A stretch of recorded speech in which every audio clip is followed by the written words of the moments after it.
Hi, my name is Cara and today we are going to be discussing the Bibendum chair, designed from 1927 to around 1929 by iconic designer Eileen Gray. She was an Irish architect and designer based in Paris and was definitely a part of the modernism movement, however was underappreciated for her work because she was a woman. In saying this, she definitely promotes feminism and modernism by way of her historical, cultural and social context that we are going to explore. So firstly, the shape of the design. In figure 64, it is a virtual tour screenshot that I have taken, and it really shows the curved cylindrical tubes stacked on top of each other and supported with tubular metal legs with a leather finish on the actual chair. One interpretation of the shape is that it refers to a female body and its curves. The second interpretation is the Michelin Man, which was a character designed by O'Gallop in 1918 of stacked tires on top of each other to resemble a character. As you can see here in figure 54, that's exactly what it is, and you can really see the resemblance in between, and Eileen Gray actually does conclude that they were similar things. So historically, the design was after World War One that it was produced, and because of industrialization and freedom, this design was able to succeed, even though it was much later because she was a woman. Modernism did promote industrialization and therefore saw the introduction of new materials like metal pipework, tubular steel and glass, which of course the Bibendum chair uses the metal as the base. And I've actually created just a little clay model here that you can see, and it has the metal tubular here, and that was definitely hard to create by hand. So imagining that machinery would help is very ideal. And although, of course, I said it wasn't as successful at the time, Aran Designs still produces this design today and is valued at £2,366 for one chair, as you can see here in figure 56B.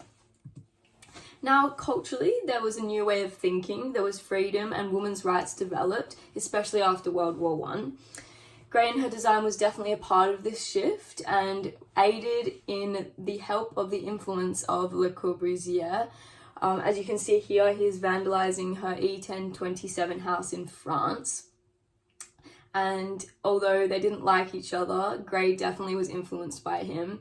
In fact, the chair is known to be a feminine take on Le Corbusier's Grand Comfort chair of 1928. And you can clearly see that they've influenced each other. He's painting in her home and she's taken a feminine take of his angular, very masculine approach to modernism design. And another influence that we can see that's culturally appropriate is the blow inflatable armchair of 1967.